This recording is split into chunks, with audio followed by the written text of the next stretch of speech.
Hello and welcome to a video where I am going to come out of this spiritual motherfucking closet. Just all closets, actually, in general. I'm going to talk to you about some things that have been happening in my life over the last few weeks. Just be super fucking real, very vulnerable, very honest. I can feel my heart starting to race, but it's really important to talk to you and to, actually just to create and to follow the feeling of inspiration and not try to polish it and try to make it perfect and try to X, Y, and Z. I used to post YouTube videos on this channel and I would just share, and I would share with messy fucking buns and random streams of thought, and that is who I authentically am. I'm coming for myself. And I just want to share some things that have been happening over the last few weeks. Where this stream of thought has sparked is a few things. So let's go there. Let's talk about it, starting back at the retreat that I worked at with Rin, the Edge retreat. And let me tell you, I met my fucking edge as well. I just got back home from a family trip and I was sick and tired and exhausted. But this work, just lights my fucking soul on fire. And there was no way I wouldn't be doing this. Something really meaningful happened during the breathe. So, during breathwork, what we're doing is we are entering into altered states of consciousness through the breath. And during that time, it is super fucking normal to have experiences where you can come in contact with loved ones that have passed away, spirit, past versions of yourself. All of these things, I believe, exist on different timelines. And while I am facilitating breathwork, there are a lot of times that I am working with energy in the room. I am sensing, I am perceiving, I am seeing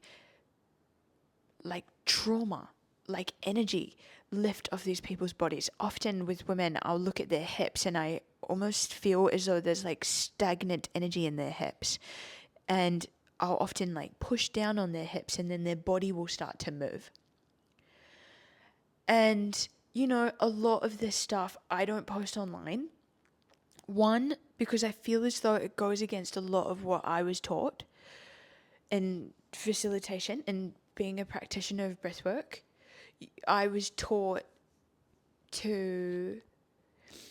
the rules that I was taught were to energetically approach first, be in the last approach that you want to do is hands-on.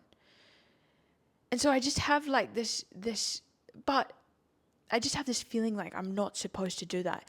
But I know how fucking beneficial it has been for these women. And I think a lot of the feedback is I wish you were more hands-on. I wish you were more hands-on during the breathe. When you touched this, it really helped. It really supported. And so I'm kind of battling between what I feel that I should be doing, what is right, what feels right, and then what I was trained.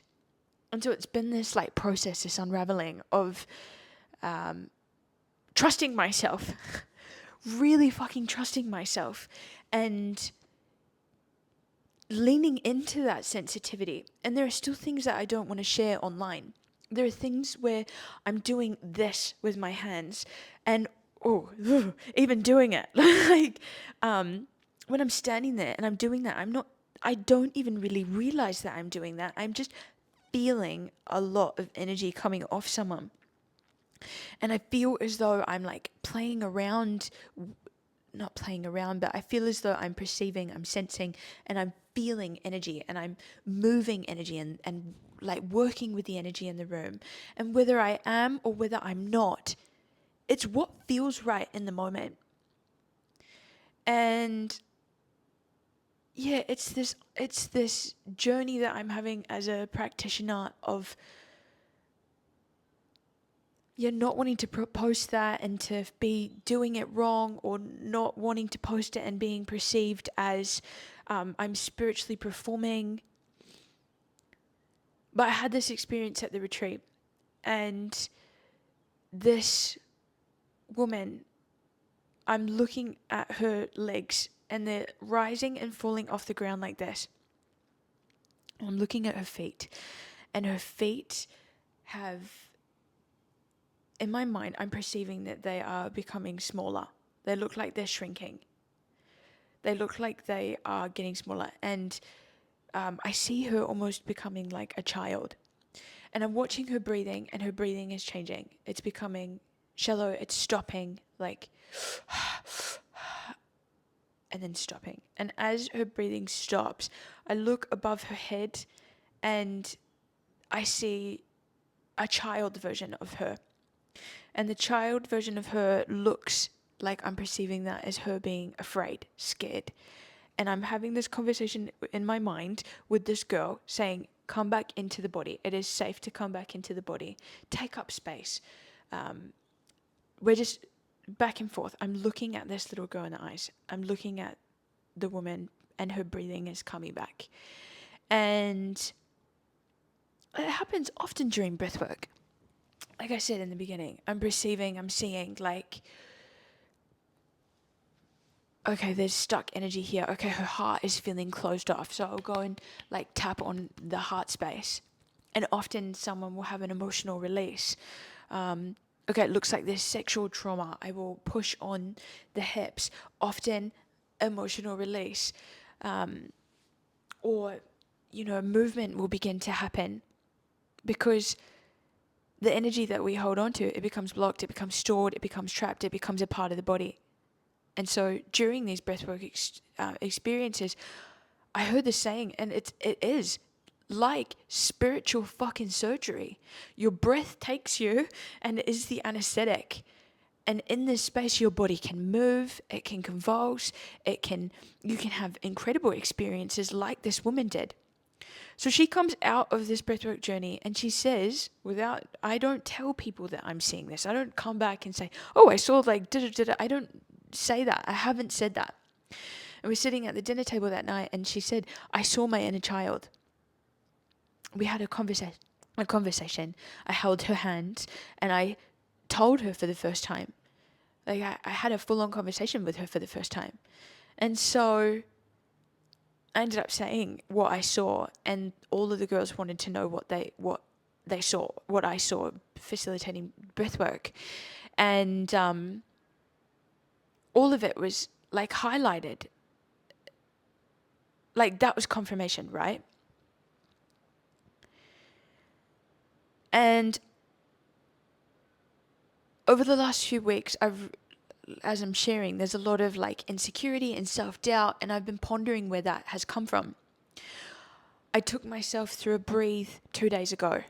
I haven't done that in about 3 months. I try to space them out now. I think it's really important. Well, to be honest, spacing them out has been important. It's been important for me to space out my breathwork because I was using breathwork to emotionally avoid escape and ha ha ha. But I don't want to do that anymore. I'm really into, I feel as though I'm going to take myself through a breathe every 7 days for the next few months. Because during this breathe that I did, I haven't had this in a long time, I felt spirit again. I felt like I was at the knees of this giant woman, just like a being of nurturing, unconditional love and light. And I felt like nothing. Like I didn't feel like I was my body.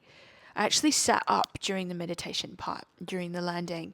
I sat on my knees and I sat at the knees of this giant, like angelic, like huge, it just felt like a huge being of love. And I could not feel my body. The only thing that I could feel was a blanket against my leg, and that was the only thing that made me feel in my body. But apart from that, I felt just like unconditional love. And as I've been contemplating around with what I've shared with you, the insecurity I have around the, well, I don't know if it'd be insecurity, but the resistance potentially that I have around the very fucking spiritual, sensitive side of myself, the very real, authentic side of myself.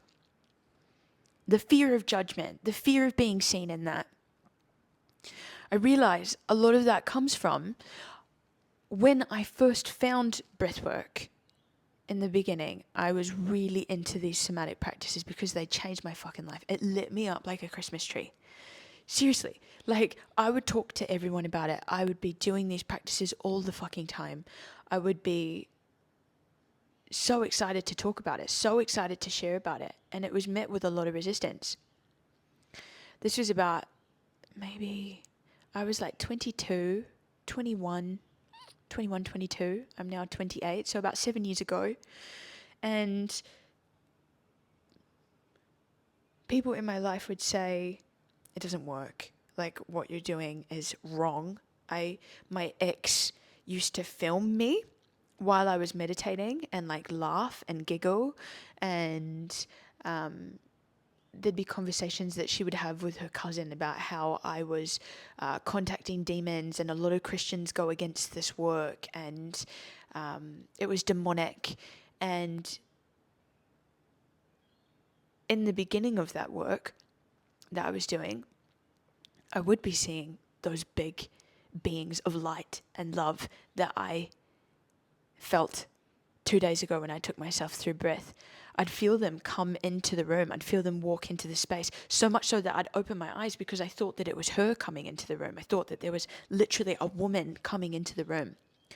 I started feeling spirit that I perceived as like alien-like.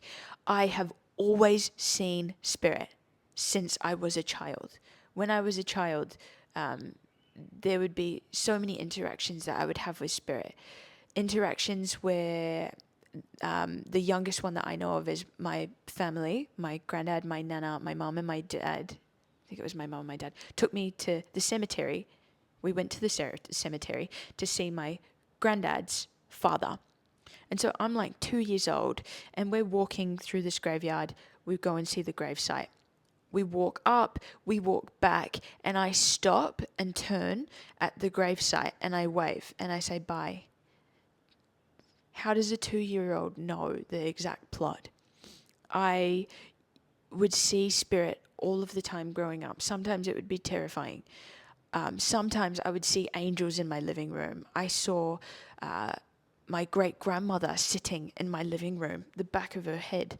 I saw, so much spirit growing up. If that's something that you'd be interested in hearing more, and I'll do a whole fucking podcast episode on it. I'd love to talk about it, but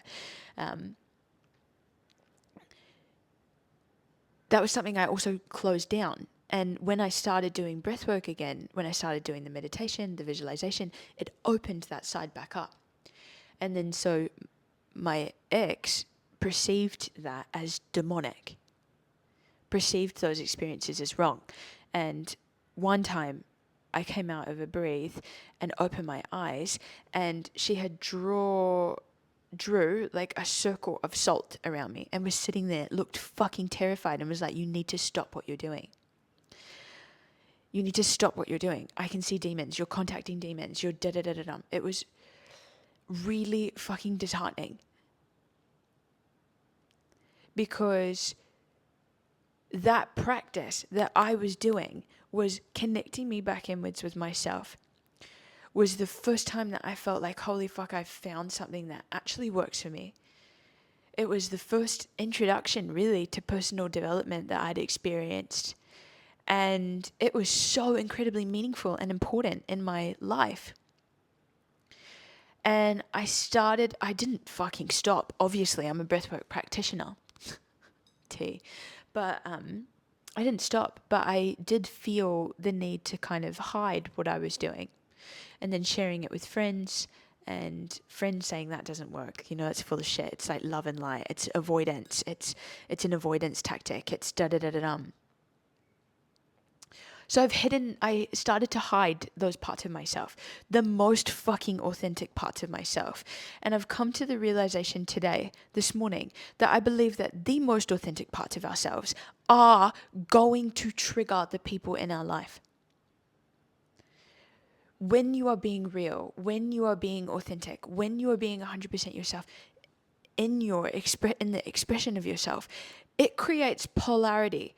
People are either going to really fuck with you and fuck with it and agree and love what you're doing, or they're going to have an opinion. It's going to trigger in them resistance, judgment, fears, doubts, worries, insecurities, whatever it may be. And either side of that is not my responsibility. It's obviously not my fucking job to convert people into breathwork. It is my job to protect the things that I am so fucking passionate about. And I think a huge part of that is me waking up to the fact that not everyone is going to agree with what I'm doing. It's going to raise resistance. It's going to raise their beliefs, their fears, their doubts, their worries, their insecurities, their projections, and that's fine. But my job is to be who I am. Period. Is to be who I am. Even when that feels scary. I talk a lot to the girls at the retreat after the aftercare, is to just be really protective of their experience, because we can have these breathwork experiences. We can meet with our inner children. We can meet with God, the divine. We can feel like we have released the trauma from our body. We can feel as though this has happened and that has happened. And it can be one little seed of doubt, one little comment, one little thing that can start to make you question your own experience, or to taint or diminish what you have just been through. And it's really fucking sad. I feel really sad that who I authentically am, there's like this darkness or this hiding or this like almost shame or fear around how I'm perceived. And so I must be seen in it. I must be seen in it. I must step into it, because it is who the fuck I am. I can't hide from that. It's who I am. But I also can't hide the fact that I am a human being, and those things have affected me. And it is now my job to let it go. It is now my job to understand what that was. And so I just feel as though if you're still listening and you're starting these practices and they're really fucking working for you, and you tell people and they don't reflect back that same joy or excitement, I wish I kind of kept all of that a lot more private. I say that, but I also don't. I see the purpose in it now. I think what I have taken from this is that people will eventually come around, or they won't. I actually received an apology this morning, and that's what's triggered this whole last conversation. I received an apology because my friend had come around in a few years ago when I mentioned that this is what I was doing and how much it had changed my life and how much da-da-da-da-da. She said that these practices don't work, they're avoidance, they're da-da-da-da-da. And while I believed it and I didn't, but I obviously stuck with it. But it did affect me, it did impact me, and it was really nice to hear that she had tried these things and how much they impacted her. And that was a few years later. And I was like, fuck, that was actually the apology that I didn't know that I needed. These have been things that I've been contemplating over the last few weeks. It's really fucking interesting that you apologized, and really meaningful actually, because it's time to let all of that and the last 17, 18, 19, whatever, how many minutes go, and really step into that. So if I take you through a breathe now, I will be working with the very intuitive, sensitive, spiritual, woo-woo fucking side of myself. That is authentically who I am. I'm going to stop feeling a need to hide that, even though there's a fear of being seen there. And it's even things like at night when I want to listen to guided visualizations and meditations. I'm going to fucking do that. The way that I have manifested, the way that what has worked for me in my life has been guided fucking visualizations. Everything that I have manifested, I have visualized. Becoming a breathwork practitioner, being best friends with Ren, working at her retreats. There was not a chance of that in fucking hell. I visualized that. I created that. Moving here to the Gold Coast, I visualized this. I visualized this lifestyle, this very fucking easy lifestyle that I live. And I will visualize the next part of my life as well. That's how I create. I don't create by lists. I don't create by I create by imagining, by visualizing, by playing around with thought. That is who the fuck I am. So just like, it's always just like a becoming and an unbecoming. But as I was saying before, I think what I have learned from all of this is when I first found these practices, this is also another important thing to note, is I was so huge on living in this spiritual world, flying around in the fucking cosmos all day, meditating, visualizing, doing breathes for 3, 4, 5 hours, constantly being in contact with spirit. And that is not a way to live. It's not a way to live. We need to be human too. We need balance. I need to be able to live in the physical world as much as I can live in that spiritual world. And so I feel as though like the almost the desire to kind of hide has impacted that. But another thing that impacted that was my diet. I cut out all processed foods, sugars, oils, and I started just becoming really afraid of being human, going out for dinner with friends, worrying that it would taint my vessel. But the thing that taints that is like we are human beings. We are human beings, and we need to be able to be in the human experience, to be able to fucking go out to dinner with friends, to be able to walk through a shopping center and not be bombarded by the energy of other human beings. Like, there is a very fine balance with all of this, with these practices, and balance is the key thing. But I just no longer want to hide. I no longer want to shut those parts out of myself because it has been because I've lost people in the past.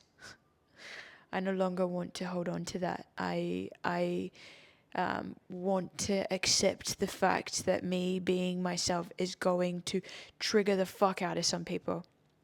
I want to be open to the possibility that people are going to have an opinion about what I am doing, and that's okay because I'm doing my fucking best.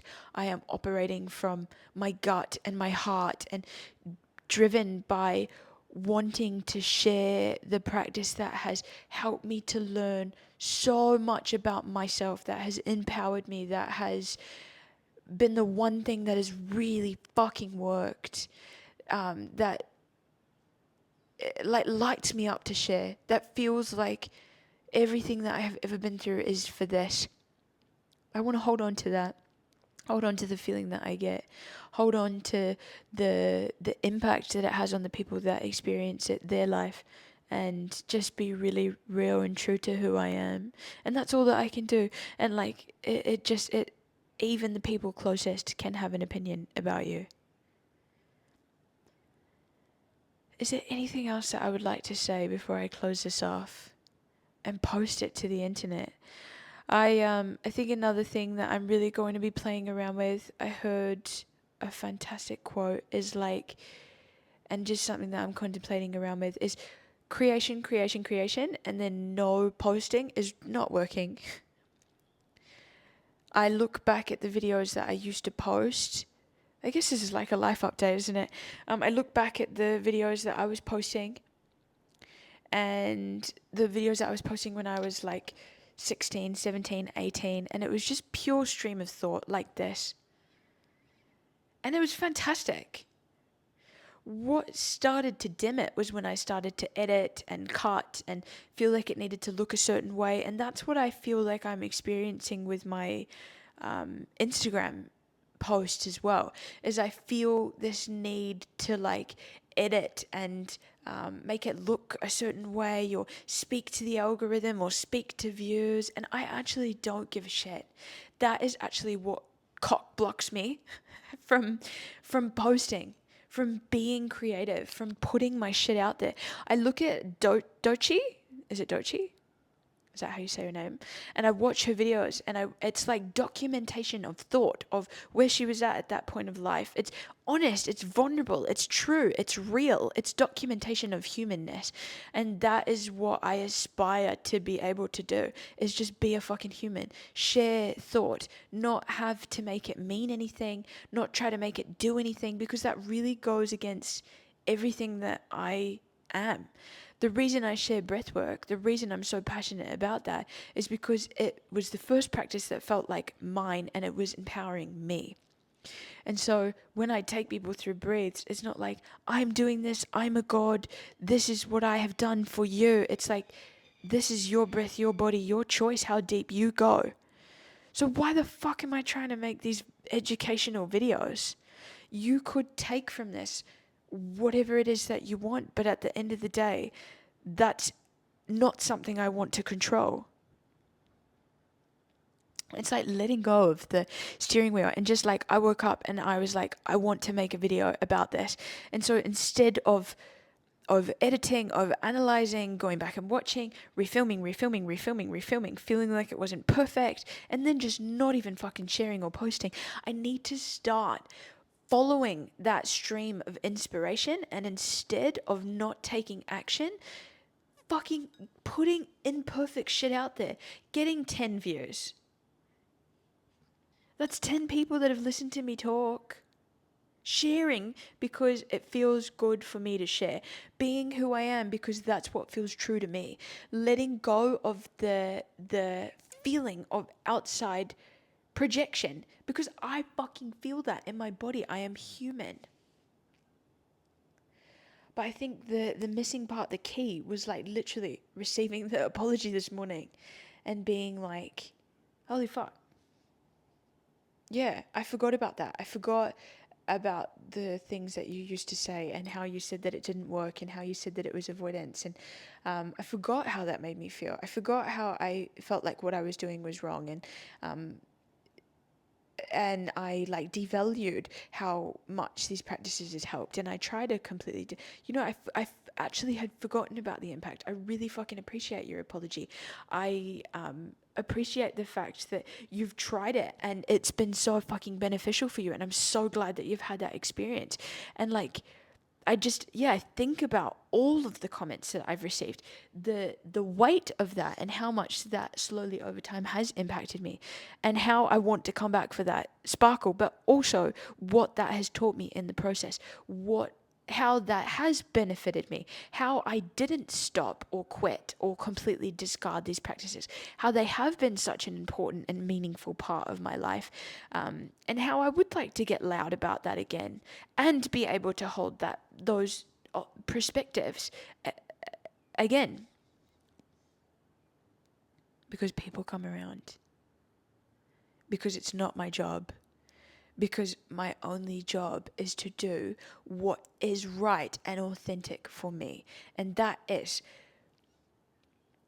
Oh, you know what? While we're on this fucking conversation as well, I've been contemplating, let's just get it all out on the table, my sexuality a lot. Because as some of you will know, as some of you don't, you're probably like, this is so fucking left field.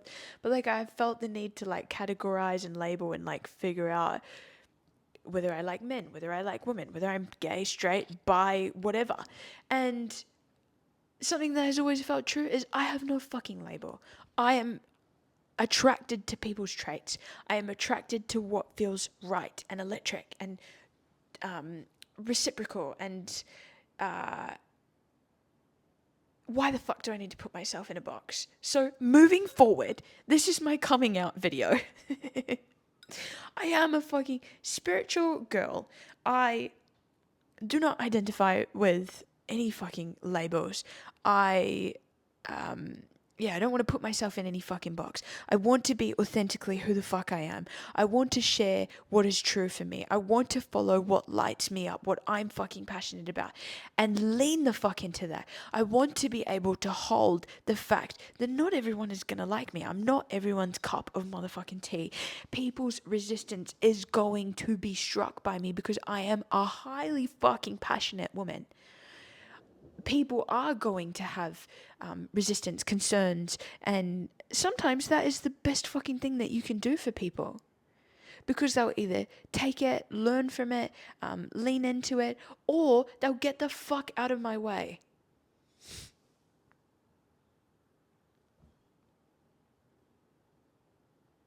Yeah. And that's a good feeling.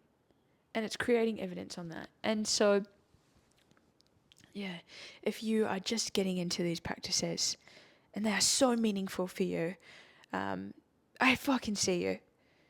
I know how incredibly impactful these have been on my life. And hold on to that spark and that fire in your belly and that fucking passion that you feel. And that's yours. Hold on to that. Hold on to that whimsy, that the joy. Don't let social media, other people's influences, other people's perspectives and opinions, like, take away from how things make you feel.